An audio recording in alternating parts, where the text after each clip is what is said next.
Hi. Today, let's talk about what it takes to plan for a successful college education for your kids. Uh, Here at PrairieView, I'm Tim Regan, by the way, founder here. And at PrairieView Wealth and Tax, what we believe in is helping our clients live what we call their two-comma life. When you think about $1 million, think about how many commas are in it. Well, there's two. Now, it's not about $1 million because there's some people that would say $1 million is more than I could ever imagine having. And there's others that say I couldn't live on $1 million a year.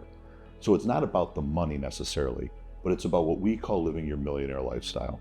And if I told you you're going to live like a millionaire, you probably conjure up ideas of living in freedom and flexibility, being able to be generous, take vacations when you want, spend time with the people that you want. Well, our goal is to help you identify what your definition of the two-comma life is and then help you to live it. For many of our clients, that includes helping their kids get off to a good start. I know for me, that's my experience. I've got 4 kids ranging from the time of this recording, we're ranging from freshmen in college all the way up to graduated, married, and on our own in our own life.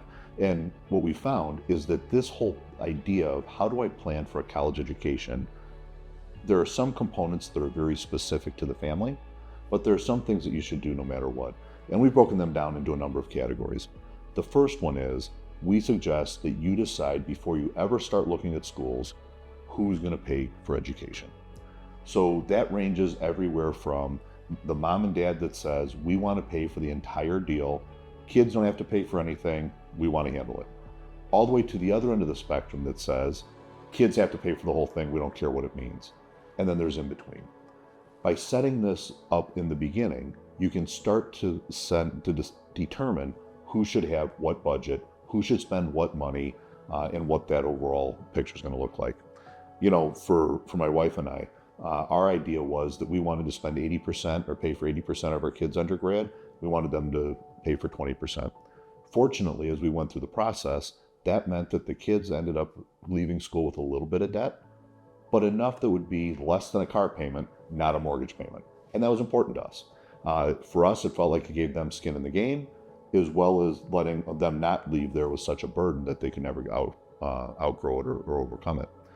That was our strategy. Yours might be different, but the key is you have to decide what's right for you and for your family, which leads right into the next conversation. Set the appropriate budget. You know, when you go through that exercise and decide who's paying for what, you need to see what is affordable for both your student and for mom and dad. What we find is that there are times when people will not set the appropriate budget, and then they go look at schools that they really shouldn't be looking at. You know, we had one client of ours who got into an extremely prestigious school. Kid was really smart. They got accepted, went and visited, fell in love with it, wanted to go to that school. Downside was it was twice the amount of money that they could afford to pay. So now what ends up happening is either mom and dad sacrifice retirement, their child sacrifices their future, or both. Or maybe they just choose, I can't go to that school, and then the rest of their life they're left wondering what would have happened. So once you know who's going to pay for what, the next step is you got to set the budget. What are schools that we think are in that budget? So when we're looking for the right fit, we're not looking at things that are going to be outside of what our family can do. Part of that goes to also setting the budget. How can I help my kid not have to have as high of a bill? And this kind of goes into the next category, which is preparing to apply for school as well. And we talk about how do I get advanced placement or college credits while I'm still in high school. That can come through AP tests. There are some joint programs between your local high school and the junior college. We encourage you, have your student do those types of classes. They have to take the English class anyway.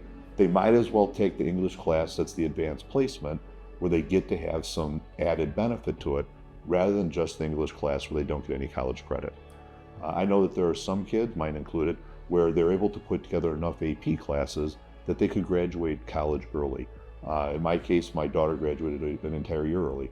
So when you think about your budget, she was able to then, if she chose to, which she didn't, but if she chose to, she could have spent more money at a school because she had only 3 out of the 4 years we had to pay for.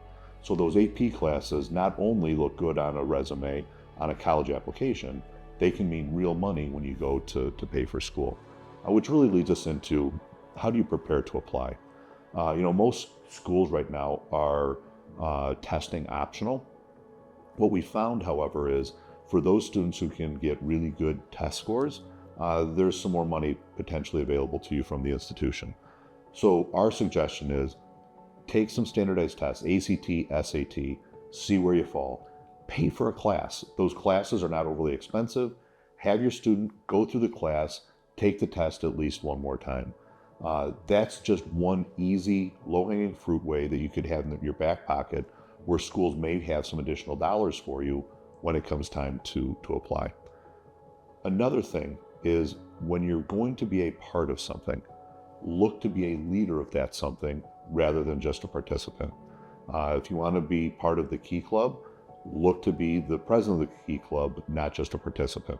I say just, it's not in a bad way, but being a leader is even better.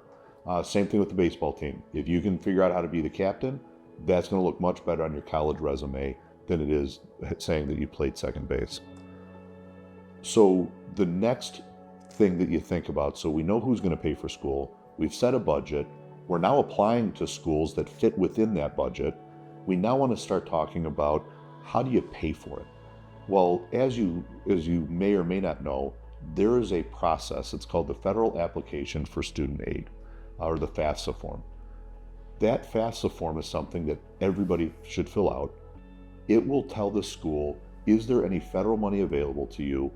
Most of the time also, the school you're looking at, before they give you their money, they're going to want you to fill out the FAFSA.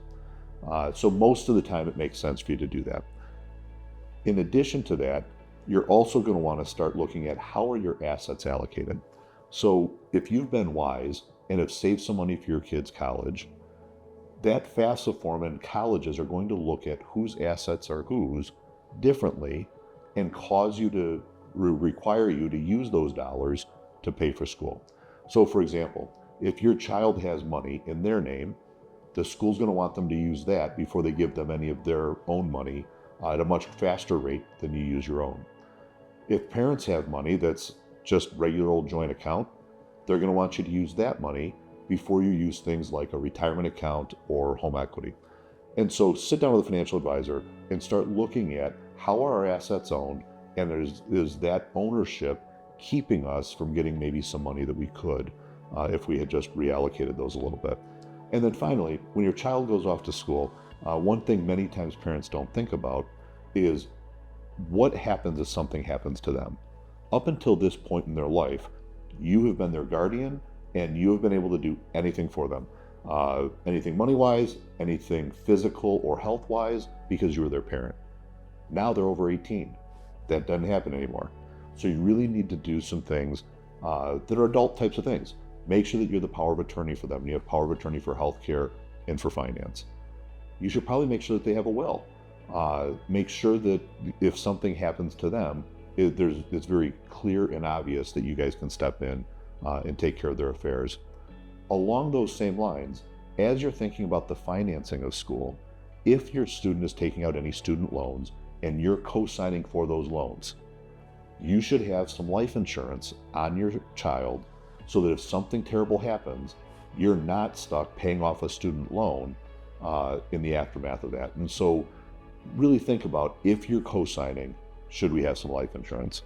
If you do those things, if you focus on who's going to pay for school, set a realistic budget, do everything you can to put together your best application to get into those schools, manage your income and your assets to get the most money either through the FAFSA form or from the organization, and if you make sure that your child has powers of attorney, will, maybe some life insurance, financially you're going to be on phenomenal ground to make that a success. So hopefully that was helpful and you found some things there that you can use. For more resources, please visit our webpage, pv-wp.com. Thank you.